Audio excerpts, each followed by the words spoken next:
T'as un commencement. Une grande partie de ce que nous voyons, la façon dont les choses se passent, sont le résultat d'hommes et de femmes qui se sont engagés pour l'œuvre de Dieu. Notre Seigneur Jésus est notre premier exemple.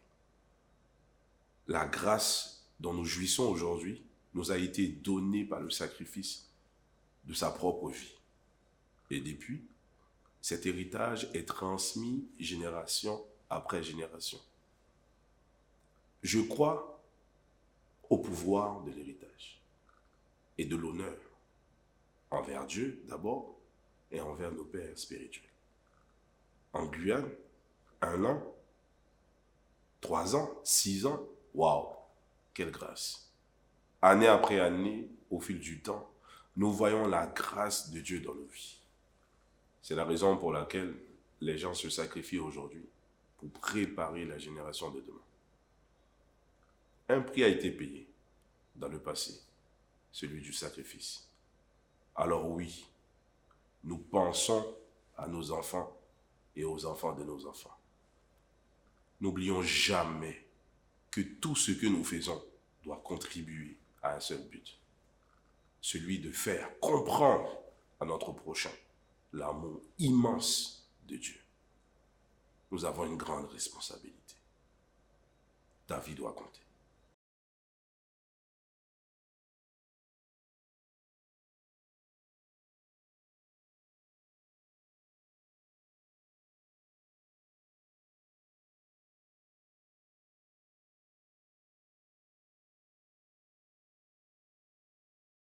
Maud ou Momo. Je m'appelle Jean-Charles Cantouillon. Daniel.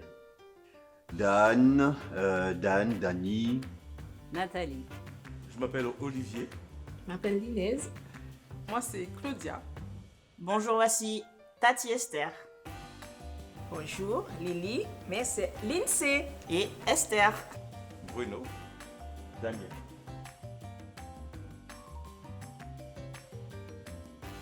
Je suis à ICC depuis juillet 2015, depuis le début en fait, depuis Montabo, l'hôtel Montabo, je suis là. 2019. Eh bien, ça va faire 5 ans, 5 à 6 ans que je suis ici. Donc voilà. J'étais à Cergy et ça fait 1 an et quelques semaines que je suis à ICC Guyane. Moi, environ 5 ans. Depuis 2017. Ça fait plus de 6 ans que je suis à Impact Saint-Chrétien. De manière officielle depuis août 2019.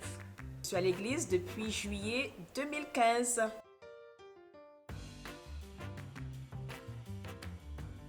Le ministère des femmes d'Impact a pour but de regrouper les femmes de toute culture, de toute nationalité, au travers des différents programmes. Missionnaire sur Sinamari. MCIM consiste à la production des cultes, vidéo, sonorisation et la diffusion, la lumière, ça consiste à ça. Le CNC, eh bien, à ICC, c'est un centre de formation, c'est le parcours de la nouvelle création, le parcours de croissance de la nouvelle création. Solidarité. La solidarité, c'est un département en fait qui vient en aide à tous nos frères et sœurs en fait qui font face à des difficultés. Voilà. Donc à travers les dons, le soutien de l'église en fait, on les aide à surmonter en fait les petites difficultés qu'ils peuvent rencontrer ponctuellement.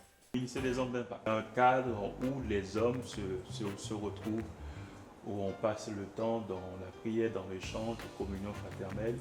Le but, c'est de pouvoir s'aiguiser et encore de faire en fait, en réalité, de chaque homme devienne un disciple, un amoureux de Dieu. Département de suivi et d'intégration. Et le but pour nous, c'est vraiment d'aider les personnes à s'en sortir, à réussir. Donc notre but, c'est de les accompagner, de les écouter et vraiment les aider à s'en sortir, à recevoir la parole que Dieu leur donne comme elle a fait pour nous en fait. C'est la logistique. Logistique qui veut dire aussi tout ce qui concerne de l'entretien du bâtiment, des bâtiments des églises, Impact Saint-Chrétien en Guyane et rénovation, voilà. L'histoire qui m'a touché, c'est un jeune homme sur Chicago et on allait prêcher l'évangile et on lui parlait de Jésus. Finalement, il a accepté de faire la prière du salut Et pendant que je priais avec lui, il m'a tenu la main, il m'a serré. Et j'entendais le cœur de ce jeune homme battre. Et il s'est mis à pleurer. Et à la fin, il m'a dit une chose qui m'a beaucoup touché, qui m'a beaucoup marqué. Il m'a dit, où sont les autres? Pourquoi? Est-ce que votre église, il y a si peu de personnes? Mais il avait tellement reçu qu'il me disait, mais il faut que vous soyez plus nombreux sur le terrain. Et ça m'a marqué, en fait. Vraiment marqué de me dire, c'est vrai que nous sommes nombreux à l'église, il y a beaucoup de départements, mais il faut que tout le monde, chacun de nous soyons vraiment dans ce aller, dans l'obéissance du aller. L'histoire la plus récente que j'ai en mémoire, c'est la répétition de dimanche qu'on est en train de préparer Noël. On a vu comment les enfants, ils ont pu répéter le chant en chœur. Vraiment, ça nous encourage à continuer, au fait. De voir ce qu'on leur a appris, ils l'ont gardé, à les entendre chanter vraiment. On se dit, waouh, des futurs chantres, on découvre des futurs chantres parmi les enfants. Ça reste pour moi les premières diffusions. Quand on a appris que les églises sont fermées et qu'il fallait diffuser les cultes en direct et qu'il fallait qu'on produise en fait ces cultes-là. Donc de mettre en place toute l'équipe et de voir toute la machinerie, tout ce qu'il fallait faire pour pouvoir faire ça et de se lever à 2h du mat pour aller justement préparer le tout pour qu'à 9h30 que nous puissions diffuser. Ça, c'était vraiment quelque chose qu'il faut voir. Donc j'espère qu'un jour on va pouvoir diffuser ces images-là parce qu'on a fait des photos. De voir le sacrifice de l'équipe, franchement ça m'a vraiment marqué parce que c'est un groupe de jeunes qui se sont vraiment donnés à 200%. Et, voilà. Alors, mon plus beau souvenir, c'est ce défi qu'on a pu surmonter en 2021, en avril 2021. Donc c'était le tournage du mini-film Dorcas. Dorcas qu'on a tourné en un peu moins de 2 semaines. Et donc on avait toute une équipe qui était là, très motivée. Et vraiment le résultat a été juste waouh. Et donc je bénis le Seigneur pour ça et ça reste un très beau souvenir. Alors nous sommes montés, on a pris rendez-vous avec le pasteur, avec tous les frères de Cayenne. On avait rendez-vous avec les entreprises, tout le monde a couru. Et ce qui s'est passé, c'est que j'ai oublié la clé. J'ai oublié la clé à Cayenne. Il a fallu faire notre frère Loïc redescendre sur Cayenne, aller chercher la clé avec moi pour remonter, pour faire cette réunion de travail. Vraiment, c'était dur, mais bon, c'était ce qui était un petit peu un défi pour moi aussi, ça.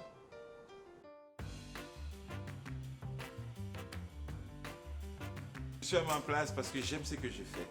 Donc, j'aime être derrière la console, j'aime aider, j'aime le fait qu'on participe à l'évangélisation à travers Internet. Parce que je crois que c'est vraiment l'objectif de la venue de Jésus passera par le fait que l'évangile est prêché au monde entier. Et ça passera forcément par Internet.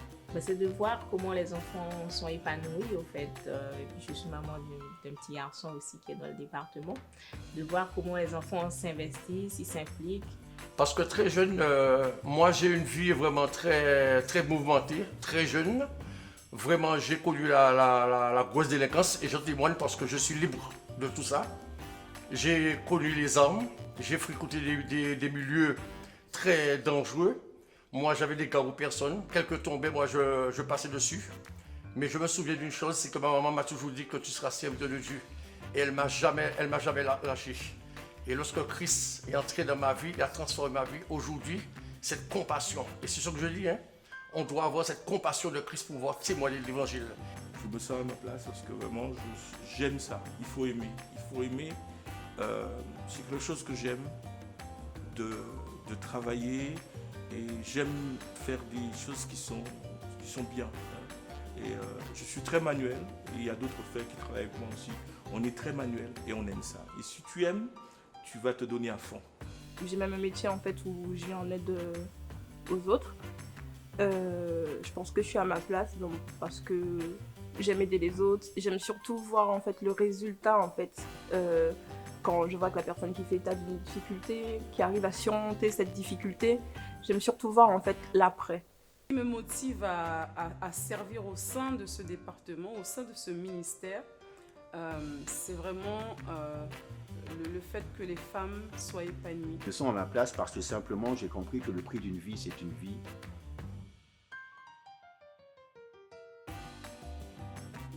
C'était le défi de Kourou. C'est vrai que c'est arrivé très vite, c'est-à-dire qu'on a eu le lieu. Après, il faut vraiment chercher les entreprises, les plans, tout.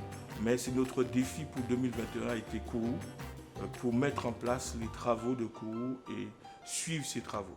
C'est d'arriver à pérenniser et à progresser par rapport à 2020. Donc on a eu le Covid-19 et la fermeture des églises. Donc on a dû apprendre le métier de la production des cultes, de les diffuser via Internet. Donc l'objectif pour moi c'était de continuer à travailler ce qu'on avait fait l'année dernière. D'avoir une capacité d'accueillir beaucoup plus d'enfants et aussi avec beaucoup plus de monitrices.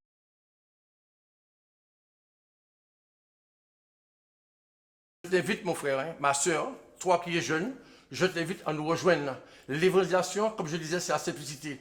Viens, ne serait-ce que porter une Bible, tendre une Bible, tu es dans le aller. Donc, on t'attend. Que Dieu te bénisse. Sachez que une église ordonnée est une église où que chacun est à sa place selon sa grâce.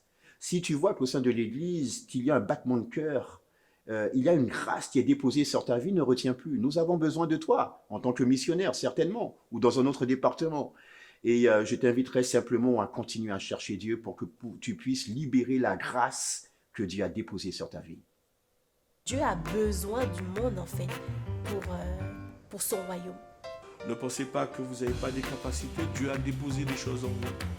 Comme moi, je ne savais pas que j'avais les capacités de travailler, de monter des projets, etc. Je ne savais pas tout ça. Mais quand Dieu t'appelle, quand Dieu m'a appelé, il a déposé des choses en moi. Et ces choses sont sorties parce que je me suis engagé et j'ai cru. Et je sais que quand on se donne à Christ, Dieu fait des choses extraordinaires.